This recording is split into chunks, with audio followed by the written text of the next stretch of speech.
दोस्तों, समाज की उन्नति, शांति और विकास के लिए एक सुनहरे उसूल को हमें हमेशा याद रखना चाहिए। और वो उसूल हम सब देशवासियों के लिए, चाहे हम किसी भी धर्म के मानने वाले हों, किसी भी जात के हों, बिरादरी के हों, कोई भी श्रद्धा या विचारधारा रखते हों, उन सब के लिए बहुत ज़रूरी है। और वो उसूल ये है कि हम ये तय कर लें कि हम किसी की भी श्रद्धा का अपमान नहीं करेंगे, हम किसी भी धर्म का अपमान नहीं करेंगे, हम किसी के भी महापुरुषों का, संतों का, पैगंबरों का अपमान नहीं करेंगे, उनको गाली नहीं देंगे, उनके लिए अपशब्दों का इस्तेमाल नहीं करेंगे।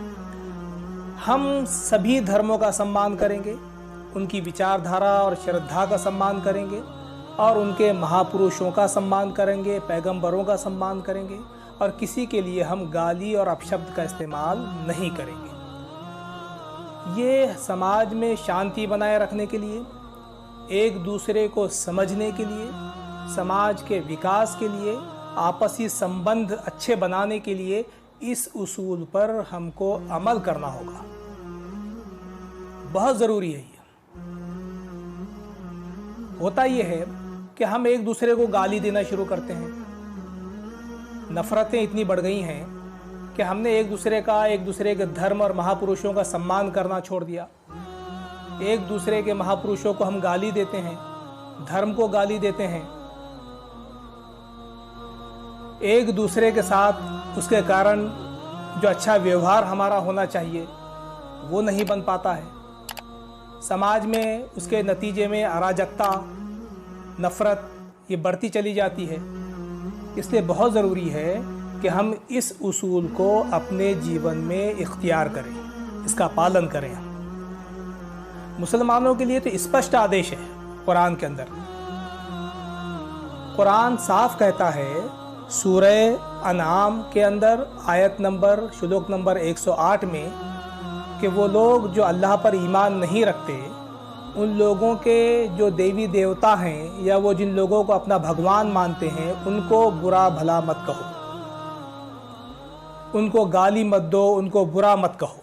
ये स्पष्ट आदेश है मुसलमानों के लिए कि वो किसी के देवी देवताओं को, किसी के महापुरुषों को वो गाली नहीं दे सकते, उनका अपमान नहीं कर सकते, उनको बुरा भला नहीं कह सकते, उनके लिए अपशब्दों का उपयोग नहीं कर सकते। अब अगर कोई नॉन मुस्लिम अल्लाह के बारे में, प्रेषित मोहम्मद सल्लल्लाहु अलैहि वसल्लम के बारे में या इस्लाम के महापुरुषों के बारे में गाली का प्रयोग कर रहा है या अपशब्दों का प्रयोग कर रहा है, तब भी एक मुसलमान के लिए ये जायज़ नहीं है कि वो जवाब में, रिएक्शन में सामने वाले के महापुरुषों को या उनके देवी देवताओं को गाली दे, अपशब्दों का इस्तेमाल करें। ये मुसलमानों के लिए निषिद्ध है। देखिए, कुरान में जो बात आई है सूरह अनाम की आयत के अंदर, वो मैं आपके सामने रखता हूँ।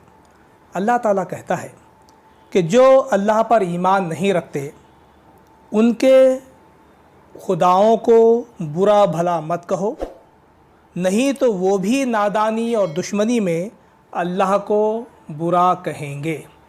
एक्शन होगा, उसका रिएक्शन होगा, गाली के जवाब में गाली, अपशब्द के जवाब में अपशब्द। तो इसके कारण जाहिर बात है कि जो भाईचारा है, जो सद्भावना है और जो मोहब्बत है, जो हम समाज में निर्माण करना चाहते हैं, जो समाज को हम जोड़ना चाहते हैं, इस उद्देश्य में बड़ी रुकावट पैदा हो जाएगी, बड़ी रुकावट हो जाएगी। इसलिए बहुत ज़रूरी है कि इस सुनहरी उसूल का हम पालन करें।